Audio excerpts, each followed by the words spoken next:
Lola, good afternoon, good afternoon. Good Gagawa tayo afternoon. ng banana chips.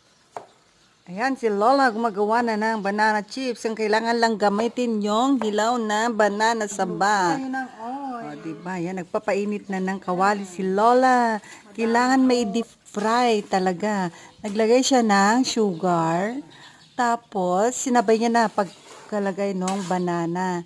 Ayan, hanggang sa ma-fry. O, diba? Hanggang sa ma-deep fry talaga. Hanggang sa maging crispy siya. Ayan, okay na. Browning na. O, diba? Ayan, mamaya at maya, okay na yan ni Lola. Ayan.